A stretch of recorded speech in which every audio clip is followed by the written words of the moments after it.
Yes. I've just completed production and I'm downloading the latest episode of Transformers MUSH Sibling Rivalry. Turned out it's an hour long, just under an hour. The making of is longer than the video because there is a making of vignette thing from several months ago, in the beginning of it, saying what we're going to do, and then didn't do it for like 3 months. And then, or several weeks, so mid-May, yeah, 2 months. All through April and June and July we didn't do anything. Middle of August we started doing something. So here we are, middle of August, and just a brief snippet thing to tell you what's next. There are 14. Well, there's 14 stories of the season left. However, many of them are similar and short, so a lot of them can be combined. So I looked over the stories while watching the dailies and determined that some of them have a similar plot and some of them are weak as in terms of, and these are the best ones. This season is the best stories that we chose. There were others that were Beast Wars ones that were pretty good. These are the best. These are the best of the best. There were 21 originally. And we shot Corrosion, we shot Transitions to Wrath, Corrosion of War Without End, Transitions to Wrath, and now the Jazzy story, the sibling rivalry. So next is the next one. The next one is of the 14 stories. The next two, I should say, is most likely going to be the Unicron and Overlord one, and the introduction of the Overlords and Andraxis. So there's 2 episodes, and since Overlord is part of both of those, we can put them together, even though they were, I think, 2 different authors on the first one and 2 different authors on the other one. So it's 4 different trans fans wrote these 3-4 short stories discreetly, put them together. We made double episodes out of them because they were discrete stories that were similar.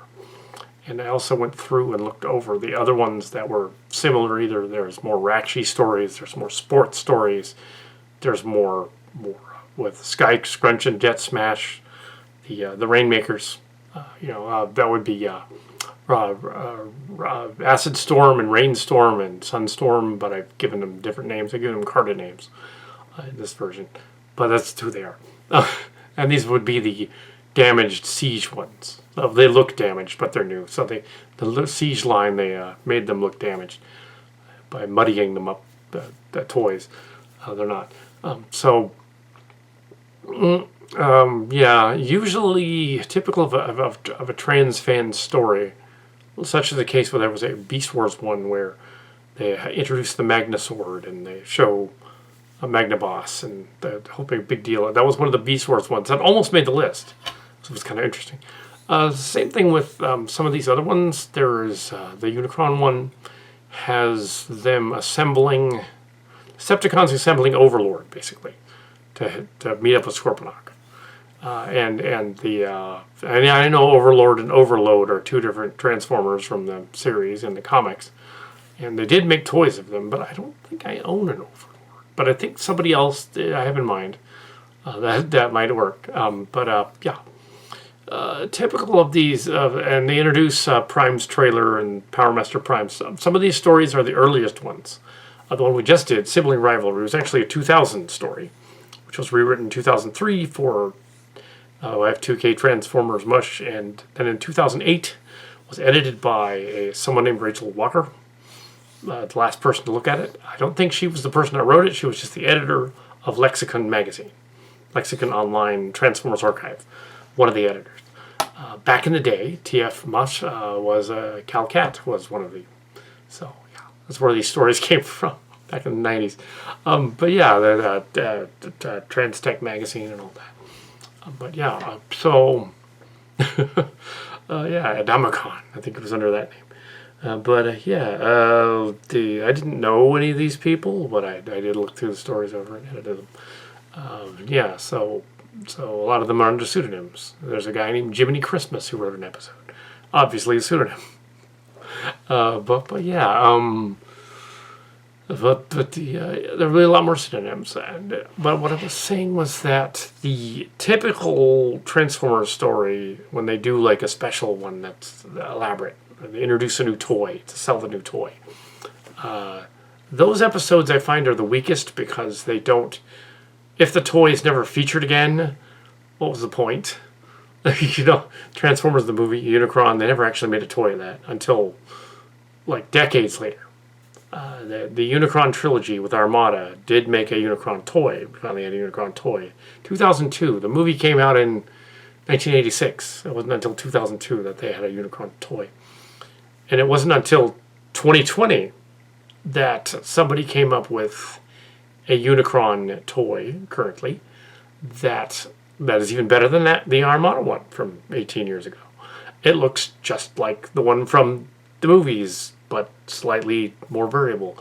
Unfortunately, this big boy, it's ridiculously huge. I think it's about like, it's not quite a meter. It's not 3 feet. It almost is though. It's really, really big. And it basically looks like Unicron. But yeah, that's kind of cool. Well, we're not going to go out and buy that. That's insane. But they have come out with a new Scorponok. So I'm getting that one. And that could be something to do with the Overlord, which would tie into it nicely. That could be what I'll do. That toy is on the way. So, but in the meantime, the idea of doing stories where they introduce a Transformer and they have they introduce a new toy and they sell it. It takes years for other toys to come out, and yeah, kids can't afford like a $500 2020 Unicron. It's ridiculous. It's expensive. Not going to do that. That's crazy. But yeah, it's cool though. I think it's a third party too, but it looks amazing. Yeah. So, but yeah, the new Scorponok is cool too. Very, very G1-esque. They've done a few third party ones that were pretty fantastic, but this new one is official. Yeah. So anyway, so I've taken those 14 stories, said, okay, which ones of them are similar? Because a lot of them are still short by several minutes. This story we just did was 78 pages, but when we shot it, put it all together, edited it, it was actually shorter than we anticipated, which is unusual for a trans story. It was actually an hour, not 70 minutes. So these other 50-page stories are probably closer to 30. So together they would be an hour. So we want to make these an hour episode. The episode's not long enough with the other toy introduction. So if we put them both together, if we say, okay, let's show the story of what this Overlord guy does after he does something, then that's something. And Draxus and the Overlord can go together because it's like, oh, well, we're going to see what he's going to do next instead of never seeing him again. See what he's going to do next. This other planet. Yeah, so you could even have it be that he's not created by Galvatron in the first place because that'd be kind of weird, but rather they just meet him. He's one of the Liege Maximo people, maybe. And then we're doing that. Oh, there. Several spoiler alerts. If we finish this series, this season, this year, if we can get it done, and wrap up 7 more episodes. The 7th and final is the season finale. Will be Redemption, and it is a movie version. So yeah, that's going to be awesome. Underground is probably going to be after the Andraxis one, most likely, because it has a different. It's done with a different personality in mind, and they did a lot of first person. We want to save that until a little later because we don't want to have a lot of super narration everywhere because that's boring. We'd rather have the characters in the third person progressive because, yeah, it does well for a mystery story or a space story. If you want to just have a sort of a Harry Sheldon, not to be confused with Sheldon from Big Bang Theory, but Harry Sheldon, a foundation character type of thing, saying stuff that's in the future is kind of boring. So you want to write your story so that it's show don't tell, but in the case of Transformers, it's show and tell. and so you want to have them doing certain things that are out there that go together in your story and make them work. And these 14 best episodes were all had that. They were all like an episode of Transformers. They hit all the right buttons. It's just Unicron one is the weakest one, so let's do that one next. And let's make it awesome. It's still a good story. It's just that it's the weakest of the group. And we want to improve that in doing it, which no problem. We'll just do it.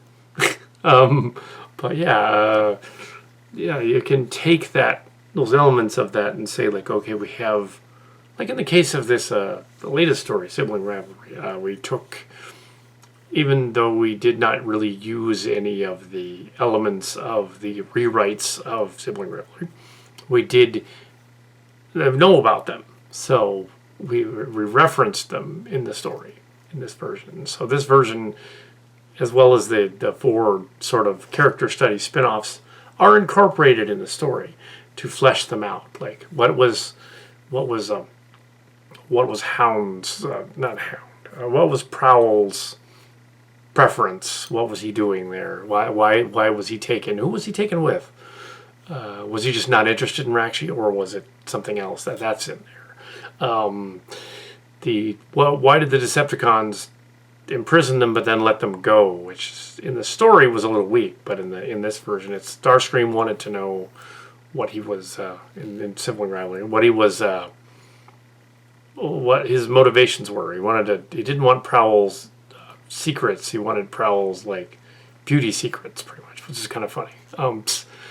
There was a change in the story. One of the short stories that was incorporated into it in the original was actually painting the Dinobots, and we changed that to them pretending to have painted Sport to look like a geisha from the 1800s. But they didn't really. They didn't paint the toy. But instead of that, it's the same scene. It's just slightly updated because the Dinobots were the wrong scale. Sometimes you just got to change the characters around, make the characters fit. So that's what happens. Yeah. So. So our making of videos are longer than our story, apparently, at this point. I tried to make it shorter, but this is just behind the scenes for the next one, which will go on forever.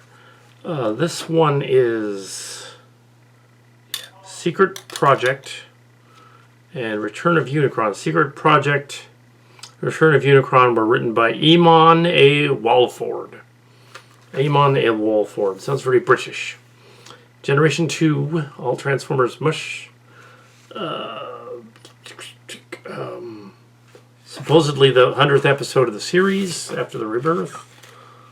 This one was Andraxis by Bloodcrow. And also these two are short. So because we needed an hour, can we combine them? I think they can be combined because the way we edit this together, we often will block the scenes 5 or 6, 7 minutes at a time. And if they have similar threads going on, we're able to thread them together. For instance, in this one, it looks like they added footage about the Leech Maximo into the other stuff, and they kind of did. I did that a little bit there to foreshadow. It's not really, because it is a series, and we're leading toward that. But what does that do when they find that? It's all the way threaded throughout the whole thing. So it is like basically what we were getting at, Mark's Cards and I, when we started this back in the day for the pandemic, really, was the idea was that we were going to do a Crisis on Infinite Earths, which was DC, or Marvel's Infinity War, Marvel, but for Transformers, and have like these stories represent sort of a similar theme and a similar thread going through them, and they do. They have the Seekers, they have the Rainmaker Seekers, and they have the regular Seekers. They mention the Legion Maximo. They mention Overlord. He's a key character in the later stories, so he's not just a toy that's introduced once. He's a living character. They have various other. They have Codebreaker, Circuit Breaker. She shows up. and I've already kind of introduced her as Nightbird instead. That here, because that makes more sense. I know she's a target master, but I've changed it because for the story, it's a reboot of it's a hard reboot of Carta, but done with people's Transformers Alt MUSH characters instead. So it's very much Carta 2, very much in that vein, very much Transformers Generation 2. It's as if they took the Transformers Trans 2 from years ago that was never aired on YouTube, Trans and Trans 2, which became Trans Tech eventually, and said, okay, well, in that version, we're going to do that over again, but we're going to do all the fan stuff because we've already done it, our own stuff, and it's already Trans Tech. So we're going to do all the fan stuff that was submitted that's kind of similar to the Trans Tech in Carta. Max's Carta comes up a bunch of times later on. He wasn't in the last episode. He wasn't in Sibling Rivalry, but he will be in a bunch of these, as well as Hot Rod and others. The only caveat there'll be a redemption if we can get a hold of the War for Cybertron Earthrise Skylinks. Instead of making it Regis Maximus, it really does make more sense that it's Skylinks, which is what it was in the original story. So we might just change that back. So Ivy Bungleen will not go, wait a minute, it's supposed to be Skylinks, it's funnier if it's Skylinks. Like, well, yeah, it is funnier if it's Skylinks. So we'll get a Skylinks. We'll do that. It is better if it's Skylinks, actually. It's better. It wouldn't be Rockshi. It wouldn't make sense. We have lots of interesting. We even have an episode where somehow Windblade and Shockwave are working together. How does that work? Well, she's going undercover. Because even though, wow, why would they work together? She hates that guy, doesn't she? In the other timeline. Well, maybe in the other timeline, she's trying to infiltrate his mind or something. But yeah, so there's a lot of cool ideas that might see fruition, and then there's a whole thread with the Legis Maximo and the League Maximo in this universe. In the UK comics universe, which is where they got it from, in G2 a little bit, wasn't supposed to be a Prime. They sort of retconned that with the Michael Bay movies, and they made the Fallen, who was Megatronus, and Liege Maximo was one of the Fallen Primes. So now it's canon, so he has to be a Fallen Prime. So because he's long gone, I said, well, what if we just play with the idea of their faith, their religion being, maybe they have a religion, maybe they have a cult. And so I just thought the idea, like, what would happen if we just have this scene in Sibling Rivalry where Alita comes in to dress the bad guy chicken. There's a bad guy chicken. Of course there is. Axion, who was a dude originally and made it a girl because it made more sense, which is interesting. I changed the gender of because then it's funnier. It kind of makes the other scene about the scene early on when she's introduced with the ape face and they want to sleep. Kind of makes that scene a little confusing, but it doesn't if you follow the whole story and you get to the end, because you realize, oh, she was probably half asleep when she saw her Rakshi and wasn't thinking, oh, this is the Rakshi that I'm going to meet later. She was just trying to get rid of. She could tell, and then maybe she didn't want to tell Ape Face that she knew her, so she just, oh, I don't recognize you. Go to sleep. Here's an alarm clock. Throws it at her.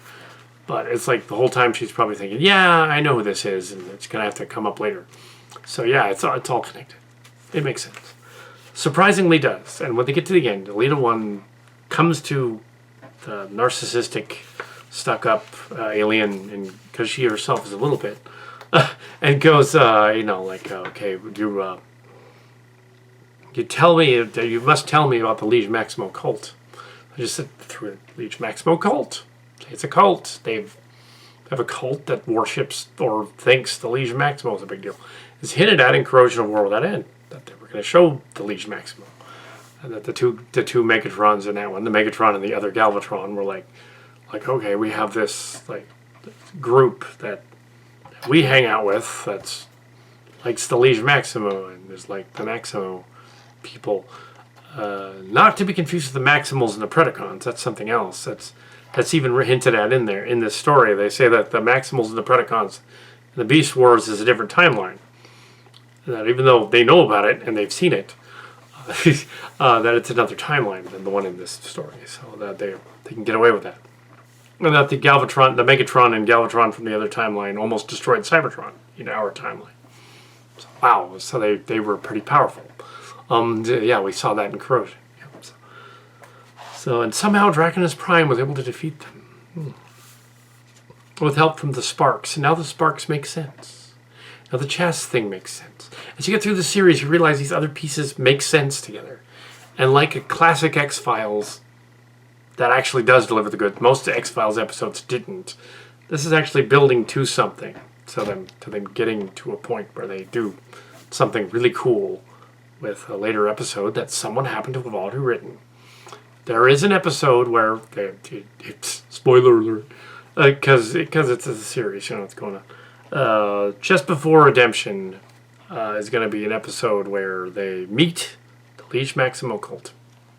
It's going to happen. So we're not going to cheap out, wuss out, and say it's like that full disclosure episode of the X-Files, and they just meet in a room and they all go away at the end.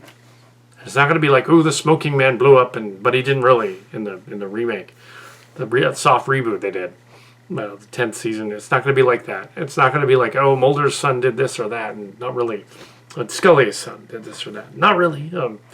Or it's not going to cop out. It's going to deliver the goods. We're going to see the Liege Maximo, and yeah. So and then we go on to the finale. So it's the penultimate episode will be the Liege Maximo. And I think it's called Genesis Fading Memories. I believe that's Klaus, one of those guys. Yeah, so that should be exciting. And because there's 14 episodes, but we're going to combine the short ones into, so it's not 14, it's 7. So that's easy to swallow, right? 7 more episodes. Halfway through the series, basically. We've already done 9. So, yeah, halfway through the series.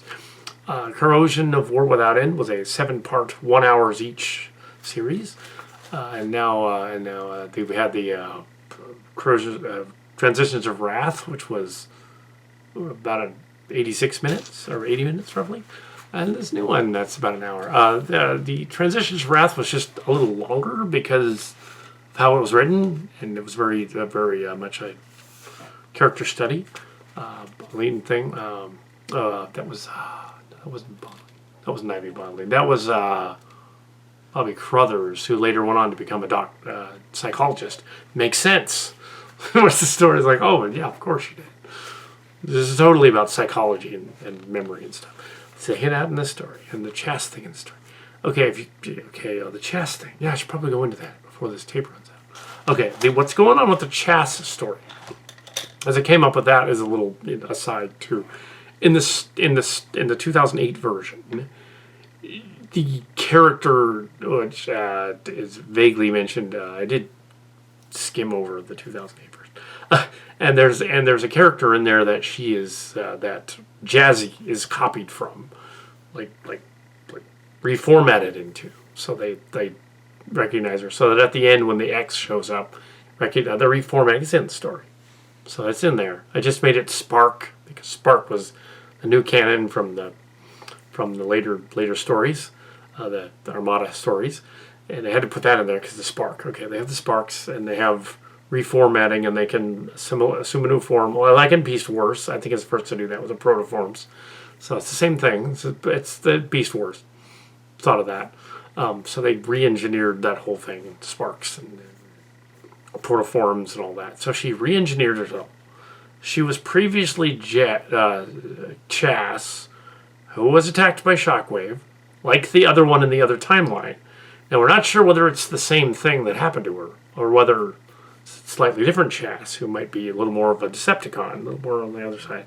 So it could be a different Chas, but it's a similar one. So they know, like, it is Chas. It was Chas, but she became Rakshi. And then they reveal at the end that when the evil X shows up and she's like, wait a second, Nightbird, you and Night Racer. I mean, yeah, Night Racer. You and Windblade did this. You and Windblade arranged for this to happen somehow, which is a tie-in to Corrosion. That Windblade was carrying the spark, so that did the whole thing. The spark of Chas, which is I wonder how long that was going on. I don't know, because she was already there before the story started. We don't see when they made it. We don't know when that happened. She was hiding the spark. She was hiding the data module and the spark inside her, which is kind of cool. Sure, cool. But yeah, and that's why Rakshi looks sort of like it's a mind wipe. It's if you want to know what that toy is, yeah, it's a mind wipe. Yeah, it's a mind wipe from Transformers, like Generations universe. I think it's a universe mind wipe. Generations, if you want to buy it, and it's probably expensive. But ours we got at Walmart years ago when it wasn't expensive. So, along with Bludgeon, we have a Bludgeon. I don't think I'm gonna open him though. I don't think so, because Bludgeon is like the tank. Bludgeon is. I don't think I want to open that guy. It was right after the Michael Bay movies came out, and they introduced a bunch of like crossover ones, and they included this mind wipe. There was a bunch of other ones too. There was a car, some other dudes. But yeah, I got most of them. but yeah, so yeah, it's kind of cool. So yeah, she's a mind wipe. Yeah, okay. The Chas thing is just connected, and it was kind of like in the rewrite script that included that spark thing, and said that. So the fans are thinking alike when they're writing these stories, and they were like, okay, what are these connections and how do they work? And I know it might be a little confusing for some of the novices. They might say, what? Do we need to know all the minutia of whether Chas was the past life? No, you don't. She's Night Racer now. It doesn't matter that she's Chas because the theme of the story is you're you now. You're you. This is your current form. So you're you. You can't be charged for something you did in past life. So that was kind of cool. And doubly, that's how that's all three of the versions of the story ended. Like you're you. Be you. Your creator designed you to be you. It's like, no, you don't need to be someone else. Just be you. You know? It's just an awesome message. I like it. So it's a nice, fun message. It was a fun story. So yeah, a pleasant story. So there was ultimately a pleasant end to a version of Chas. It may not be the one from the other story. Maybe it is. Maybe it isn't. But it's all there. Each episode is discrete. It's a different author and a different story, but each episode is kind of vaguely connected. And you can say like, okay, in this timeline, maybe Chas didn't die the same way. Even maybe Chas didn't take herself. Maybe she didn't die in the same way. That yeah, maybe she died in battle, or maybe she died delivering some food, like pizzas or something. Messed up. It's even worse, I think. Yeah, they just didn't like those anchovies. No, no, they didn't have pizzas in space back then. So yeah, you're probably curious as to know when that would have happened. I'm guessing that because it has been 35 years since Transformers started, and the characters Springer and RC seem to know her from 2005 or just after that.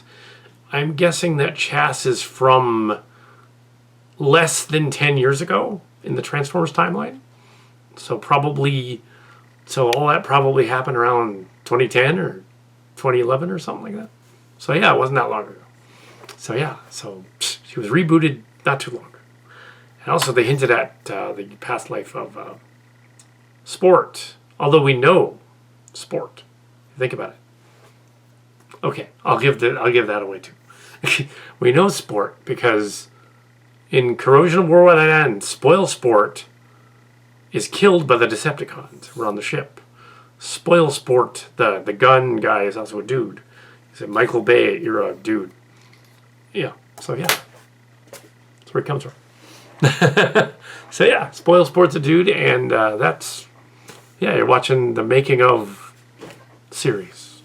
Cool. We're out of here. So, okay, the battery was dying, but I was going to close anyway. Just saying that this is part of the making of for the next video. Well, it's sort of the making of series. I don't know where you'd put this, except that it's almost its own behind the scenes vignette to put on the website and say like we're doing more episodes and this is what's coming next. It's sort of like those Star Trek, which I haven't actually watched. Those Star Trek behind the scenes things with the Picard show. So this is sort of behind the scenes of the thing, other than making of. It's mainly behind the scenes of the series where it's going. And so the sport thing was, we got to see that, actually. So we got to see that in Corrosion War Without End. We got to see Spoil Sport get killed, his spark fly around. We got to see things happen with that. We got to see the spark help to fight the bad guy and help Rakshi. Presumably, yes. Yeah. The spark was out there. There was another spark out there, too. There was a prime spark. A couple of sparks out there flying around. We don't know what happened to the other one. But anyway, so Spoil Sport, when the two, the bird bot and the other one, their genders are not really Transformers. Yeah, they never explained that properly. I think we went into that before, real brief. They shouldn't have genders in Transformers. They should either reproduce asexually or by budding, which is in Corrosion, or they should just come together and like things merge and then a new life form. Or a spark inhabits a new robot protoform and boom, you have a new robot. There's no sex involved. It's just robots. Like, yeah, so they wouldn't have male and female, but for the interest of making it seem more human, they've included male and female and femmes and stuff. Really, they wouldn't think anything of that, but okay. So sport was Spoil Sport, literally. So yeah, we get to see him get reborn as the sport, and now he's in this episode, and he is dressed like that is a Last Night Optimus Prime. That's who that toy is, and he's the Voyager class one. It's just the Last Night Optimus Prime. I thought that would be funny. I have some of the other ones too. I have the Overcab one from Age of Extinction as well. It's roughly the same size, and I have a knockoff of him too from those people. But yeah, there used to be a knockoff store in the mall. I don't know if it's still open. Well, the mall is closed because of the COVID. But yeah, they had some Transformers in there. But yeah, Cartas are basically knockoffs. No, actually, they're being played by Transformers. But yeah, so we've seen that. So we get a little hint about what Sport was doing. But we kind of know because we've seen Corrosion. You don't need to know all the minutiae, though. You really don't. You can just watch the story and say, oh, this episode about, for instance, the latest one of Sibling Rivalry is about these two young Transformers that are related. They're not really related. They're stepchildren. They're sort of related. They go on an adventure, and the Decepticons trap them, and then later on they get rescued, and then they go and they play games. They play cards, and they play games, and they paint one of them. Yeah, it's like they play games, and then the Decepticons attack, and then they defeat them. Yeah, and then the evil X shows up, and she gets defeated. she gets bitch kicked because she's evil. So the chick beats up on the chick, so it's a cat fight. Meow. But yeah, but yeah, they shouldn't have gender though, so they could be two dudes. But yeah, and the joke in there is the enamored. I did add something though. I did make the joke in there that I ramped it up to 11. The relationship thing and Prowl and Jazzy. It's in the original story, but I ramped it up to 11. I said like, okay, what would happen if like it was similar to something that happened in college, and it was like it'd be funny if like everybody knows this other character is so not interested in the crazy girl. I'm not gonna say who the girl is. It was a crazy girl. It's not who you think. It's just not. No, it's not a sibling. No, It's not an ex-girlfriend. No, it was not. Just this person from college who was although I've known a few crazy ones, but it's not her. So you'll have to guess, but you won't be able to guess because you won't know. It's not Jazzy. That's impossible. That's really, really impossible. It can't be. Just, but the so the premise of the story is that everybody knows that the guy that she's interested in the story, the character, Jazzy in the story, now playing Chaz. Yes, Rakshi thinks that this guy is enamored of her. She's not. He knows he's enamored, and then like he doesn't like it. He goes to Prime or Draconis Prime, and Draconis Prime's all, does she know about you too? To the other two that him and Jazz apparently are a thing, but it's alternate Jazz, so sure, why not? It's the future, and yeah, they don't think anything of gender. They're taken, whatever. It's not going to get gross. It doesn't get gross at all. Nothing happens. But yeah, this one that's very friendly toward everyone. But yeah, they're playfully along with the taken thing, and he just blurts it out. He's like, "Wait, I'm totally taken," and she's like, "What? Taken by what?" It's like, well, they guys all, "You're as dense as a black hole." It's like, "You're as dense as a neutron star." Yeah. And then finally, like the X comments. I think the X comment in the story. She goes like, he's gay. She's like, yeah, he's gayer than me. And the other guy like two guys are all like, what? I was like, "You're gay?" And she like looks like surprised, even though her face didn't move. I made that voice kind of surprised. And the brother guy snarkily says, "It's pretty obvious," or something like that. And it was like, yeah, but yeah, so that's the story. A weird lady, and although the story was different in the college story. The college story was a student obsessed with a professor dude who all the students knew, we all knew, everybody knew, was not a switch hitter at all, and was playing for the same team. And yeah, he was definitely, I'm not going to say who this guy was. It's not somebody from high school, it's somebody from college. A music guy. But yeah, you won't be able to figure it out. But yeah, and he was nice, but clearly he had he liked dudes. Yeah, he was really, really friendly and really outgoing and emotionally with it and stuff. So the crazy lady in the class latched onto that and thought that he must be interested in her, but no, he was not. He was more interested in the dude in the back. Yeah, but no, they didn't date. But no, but so like no, I was in the front. It wasn't me. Okay, but yeah, all the people in the class were like, wait a minute. The girls looked at her like that, kind of that same dialogue. I kind of cribbed it a little bit. Well, I mean, it changed everything. It changed the response was. In hindsight, it wasn't nearly that clever, but it was just more like, oh, come on, the professor's just gay. He's gay, can't you tell? It's like, well, that's not funny enough. So I kind of ramped it up to 11. Made it be like, oh, a black hole is neutron stars. That dance. Oh.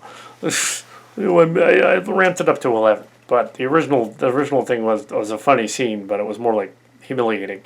Whereas in this movie, it's more like, well, the Transformer he just likes dudes, dude bots, Anyway, so yeah, that was the rant about the other thing. So yeah, this is a behind the scenes thing. Yes, just an extra behind the scenes thing, so that it doesn't seem like there's 14 episodes left. There's 7.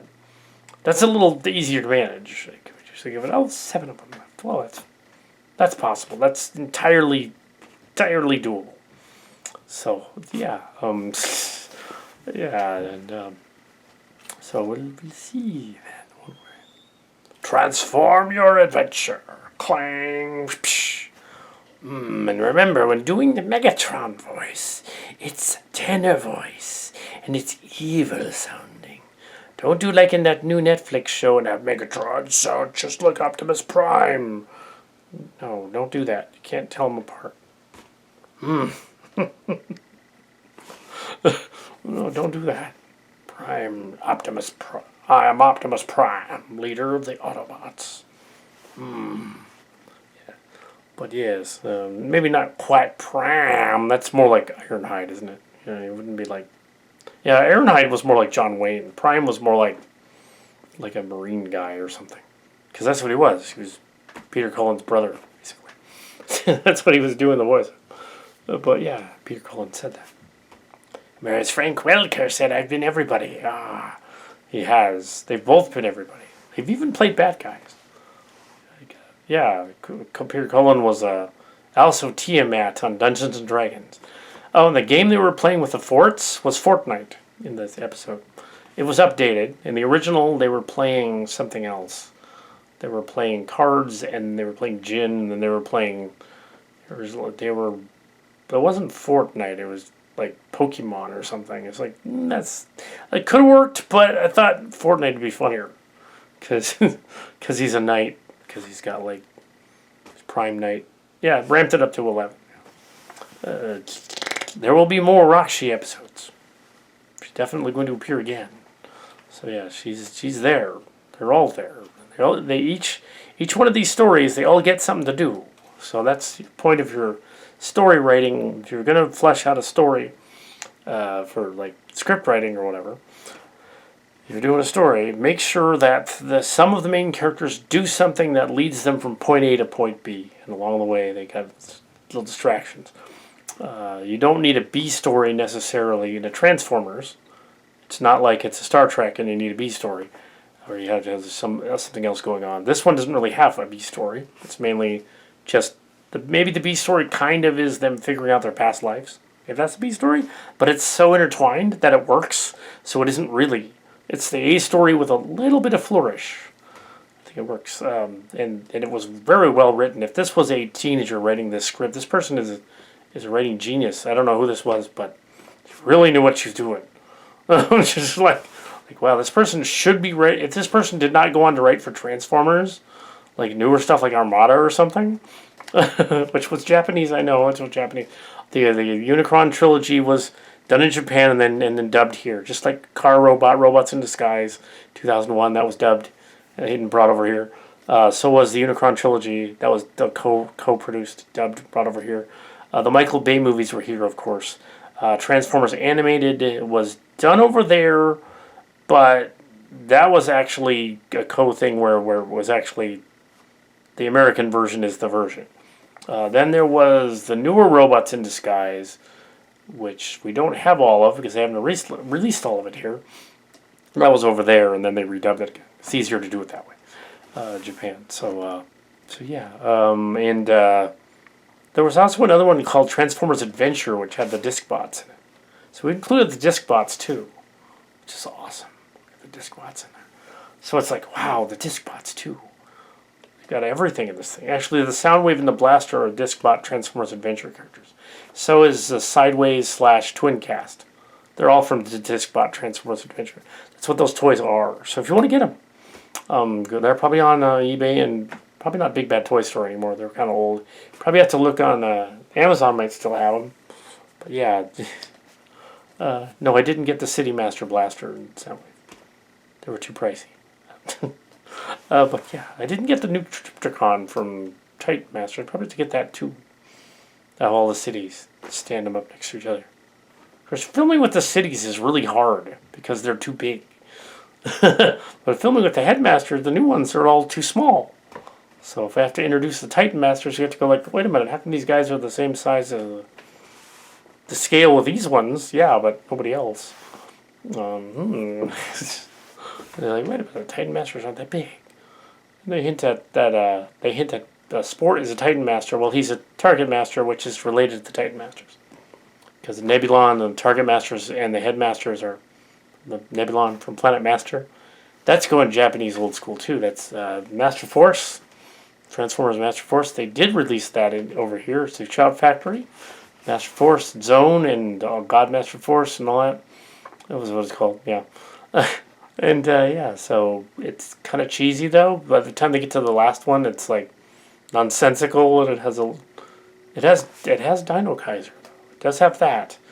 Hopefully, they can release Volcanicus in green as Dino Kaiser. That would be awesome. They should. They should re-release Combiner Wars. That'd be cool as Dino Kaiser. I'll just call him that anyway. It's Dino Kaiser. Anyway, so yeah, so they, yeah, they, so yeah, that's my Transformers rant, I guess, for the evening. But yeah, yeah, transform.